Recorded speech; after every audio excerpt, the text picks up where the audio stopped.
तो आगे बढ़ते हैं नैब के ऑर्डिनेंस की तरफ, जिसके ऊपर अटॉर्नी जनरल ऑफ पाकिस्तान ने खुद ही जो अपनी ही हुकूमत के जारी करदा ऑर्डिनेंस के खिलाफ जो है वो उसको अपोज कर दिया। ये क्या मामला चल रहा है मजहर साहब? आप मुस्कुरा भी रहे हैं, थोड़ा सा इस पर रोशनी डालिए कि एक ऑर्डिनेंस आता है, उसके बाद एक और आ जाता है, उसके बाद एक और आता है, फिर अटॉर्नी जनरल खुद ही आते हैं। मतलब ये क्या वजह कि दाएं बाजू को नहीं पता कि बायां बाजू क्या कर रहा है और पीछे क्या सोच रहे हैं, दिमाग में क्या फिल्म चल रही है? थोड़ा सा इसका तो हमें कोई बताइए थोड़ा। रज़ा, मुझे ये लग रहा है, मैंने लिखा भी है, शायद कल परसों में छप जाए, मुझे ये लग रहा है कि इमरान खान 2023 के इलेक्शन की स्ट्रेटजी बना रहे हैं। उस स्ट्रेटजी में हर की इंस्टीट्यूशन को अपने ज़ेर असर लाने की कोशिश कर रहे हैं। उन्होंने कोशिश एक मादी के कुछ लोगों की तरह 6 अक्टूबर वाला भी जो एपिसोड है उसको भी आप उसी तनाजुर में देखें, लेकिन वहाँ वो नाकाम हो गए एक तरह से। शायद उनके आगे चल के हमें पता चल जाएगा अगले साल तक जब नई चीफ का तकर्रुर होगा उसमें भी। तो वो तो एक अभी अनफिनिश्ड ड्रामा है जो अभी आने अनफोल्ड होता है, किस तरह होगा वो हमें पता चलेगा। फिर उन्होंने जो है एक्सटेंशन के इमरान खान खिलाफ हुआ करते थे किसी भी किस्म की एक्सटेंशन के, लेकिन उन्होंने आर्मी चीफ को भी एक्सटेंशन दी, उन्होंने चेयरमैन नैब को भी एक्सटेंशन दी। उन्होंने जो है वो अब ये कोशिश ये कर रहे थे कि अब वो चेयरमैन नैब की जो पावर है टू रिमूव वो भी अपने पास उनके पास आ जाए थ्रू प्रेसिडेंट या दायरे प्राइम मिनिस्टर की एडवाइस पे।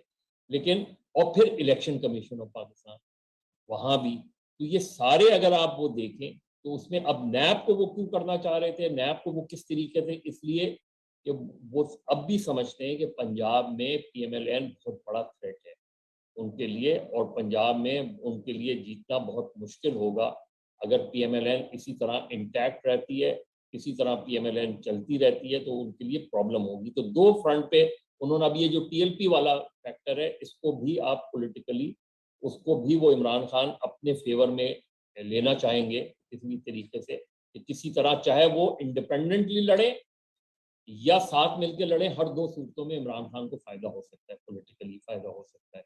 इसलिए वो टीएलपी के भी उसको माइल्ड कर रहे हैं। लेकिन उन्हें उन्हें अभी ये जो इंस्टीट्यूशनल और फिर मीडिया को भी कंट्रोल करने की उनकी, तो अगर आप देखें तो ये जितने भी की इंस्टीट्यूशंस हैं उनको कहीं ना कहीं उन्होंने अपने जेर असर लाने की कोशिश की। अब वो इसमें हर जो मेजर चीजें मीडिया में नाकाम हुए वो, लेकिन अब वो सोशल मीडिया को किसी न किसी तरीके से, और आएंगे अभी कुछ इकदाम आएंगे कि किस तरह इलेक्शन से पहले चीज़ों को किया जाए।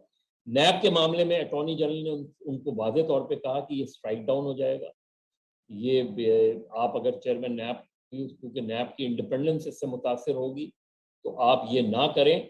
लेकिन अब वो पार्लियामेंट में अब ले जाएंगे, पार्लियामेंट में अपोजिशन ने तो गालबन तय किया है कि वो किसी भी तरीके से कोऑपरेट नहीं करेंगे।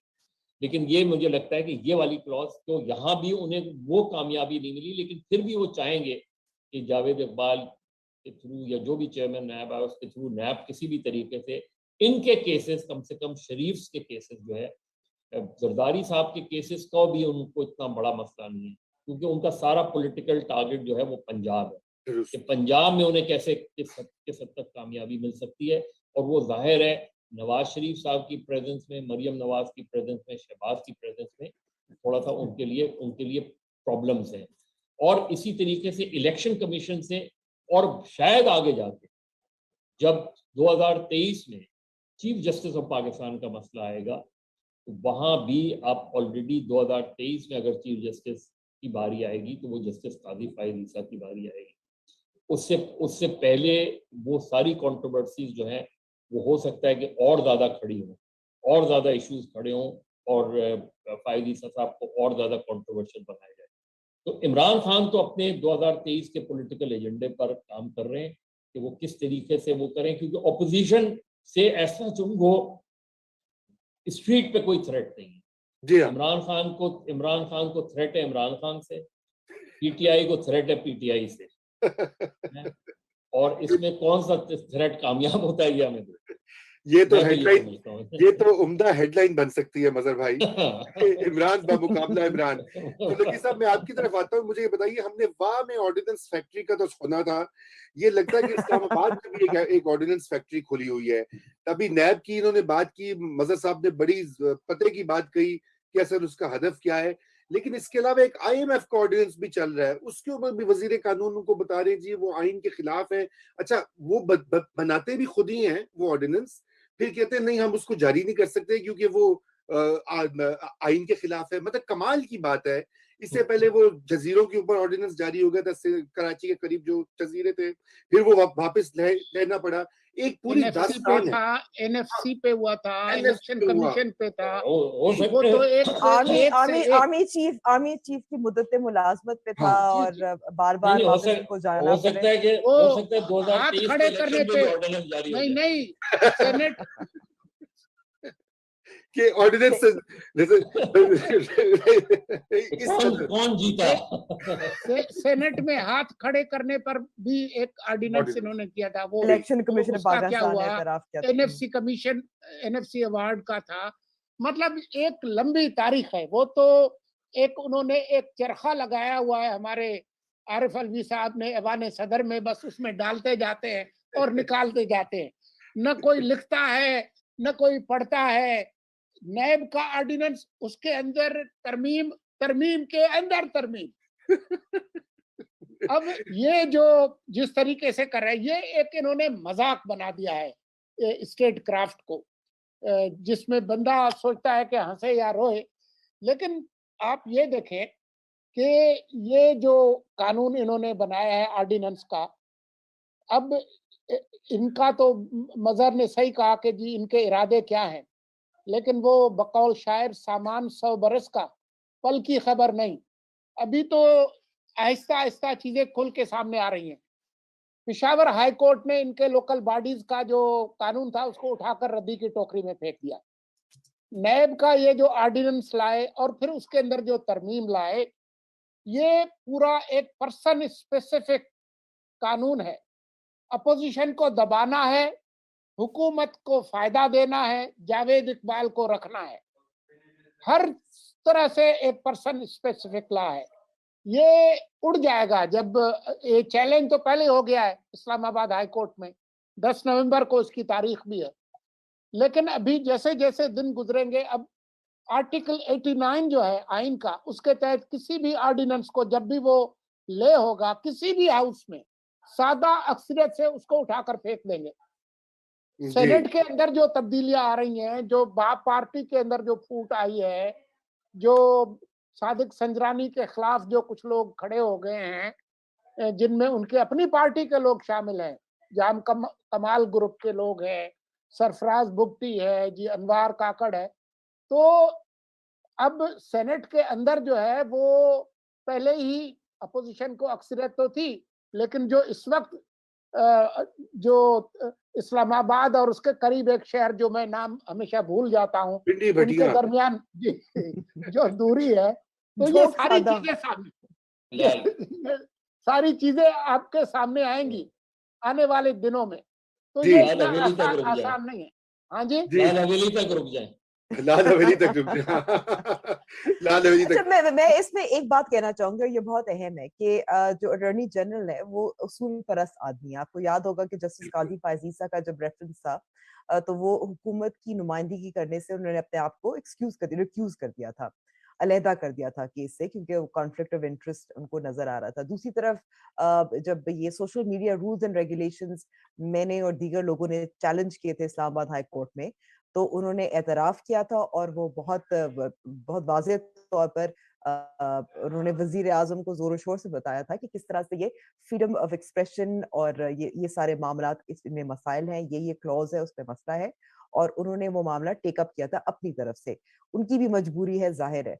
इसमें भी he is asserting himself for a principle, जो आपको साफ जाहिर नजर आ रहा है कि जैसे मैं भी कह रही हूँ, मजहर साहब भी कह रहे हैं और तमाम जो समझदार लोग हैं, कि ये जो नैब ऑर्डिनेंस आए पर्सन स्पेसिफिक है, कि चाहे जावेद इकबाल साहब हो या जो भी अगला नैब चेयरमैन हो, उसका जो भाग दौड़ है, उसका जो कंट्रोल है, वो वजीर आजम या सदर के जरिए वजीर आजम के हाथ में रहे।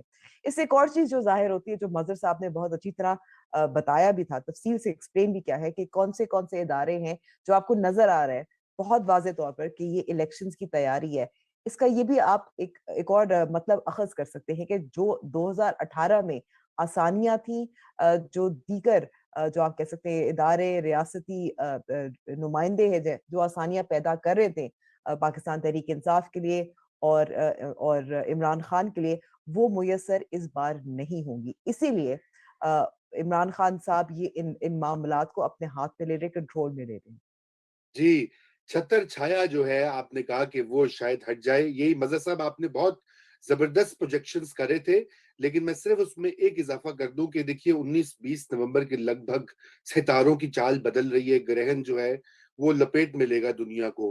अब ये मालूम पड़ता है कि उस चांद ग्रहण के बाद जो है क्या सूरत हाल बनती है, और वो फिर 20 या 21 नवंबर को आपको मैसेज करेंगे और आपसे पूछेंगे कि ये जो सवाल 100 बरस का जो सोलंकी साहब ने मिसरा पढ़ा, मैं उसके एक और जवाब मिसरा दे देता हूँ, और वो है कि कौन जीता है तेरी जुल्फ के सर होने तक। 2023 तो बहुत दूर है, अभी तो 22 आने वाला है। तो हमारा हमारा आखिरी मौजू जो है वो ये सिंध में पाकिस्तान पीपल्स पार्टी के एमपीए की तरफ से जो तशद्दुद किया गया और हलाकत होगी एक शहरी की, वो इंतहाई काबिल मजम्मत है। सोलंकी साहब, मैं चाहूंगा आप इसके ऊपर क्विक कमेंट कर दीजिए क्योंकि वक्त हमारा बिल्कुल निकले जा रहा है। जी देखिए जी, मुख्तसर जो बात है वो यही है कि एक वहाँ कराची में मेमन गोट के करीब एक शहरी नाजिम जोखियो, वो अपने गांव में वहाँ कहीं खड़े थे और वहाँ कुछ रास्ता बंद करके, रोड बंद करके, वहाँ पर कोई अरब लोग जो हैं वो मकामी एमपीए जो हैं जाम अवैस, उनकी मदद से वहाँ पर कोई शिकार वगैरह तलोर का कर रहे थे। तो उसने शायद मना किया कि जी आप सड़क कैसे बंद कर सकते हैं, और कोई वीडियो बनाई जो फेसबुक वगैरह पे उन्होंने चढ़ाई। उससे वो मामला शुरू हुआ, उसको धमकियां मिली। उसके बाद उनके भाई अफजल का कहना है कि उनके फार्म हाउस पे, डेरे पे वो उन्होंने उनको बुलाया और उनके भाई की मौजूदगी में उस पर तशद्दुद किया और कहा कि जी कल सुबह आना, हम तुम्हारा फैसला करेंगे। ये बीबीसी की रिपोर्ट है। और जी जब ये लोग वापस आए तो बाद में अगली सुबह किसी ने फ़ोन करके उनको बताया कि जी वो आपके भाई की लाश पड़ी है या क्या है, और उसका पोस्टमार्टम भी हुआ। अब वो एफआईआर तो दर्ज हुई है, कोई सिक्योरिटी गार्ड वगैरह गिरफ्तार हुए हैं, लेकिन जिन जिन पे इल्ज़ाम है, जाम अवैस जो कि सिंध असेंबली के मेंबर हैं, उनकी गिरफ्तारी नहीं हुई। उनके भाई हैं जाम करीम जो कि पीपल्स पार्टी के एमएनए हैं, उन पे भी इल्ज़ाम है। तो कल से इस पर पीपल्स पार्टी की लीडरशिप खामोश थी, किसी किस्म की कोई बात नहीं हुई। जब सोशल मीडिया पे शोर मचा उसके बाद फिर हम देख रहे हैं कि जी एफआईआर भी कटी है, वहाँ पर लोगों ने एहतियात भी किया है। आप बता रहे थे कि बिलावल ने कोई जी, बिलावल साहब ने बयान, मुज़म्मती हाँ, बयान जारी किया है। बयान भी किया है। बिल्कुल लेकिन बात यह है कि अगर उस एमपीए के खिलाफ एफआईआर है कत्ल की और सारा एविडेंस सर्कमस्टेंशियल और दूसरा मौजूद है, तो उसकी गिरफ्तारी क्यों नहीं हुई? और ये 24 घंटे ये पीपल्स पार्टी की लीडरशिप, जिसमें उनके अपने कानून लॉ मेकर जो है वो इन्वॉल्व हैं, तो उस पर खामोशी क्यों थी?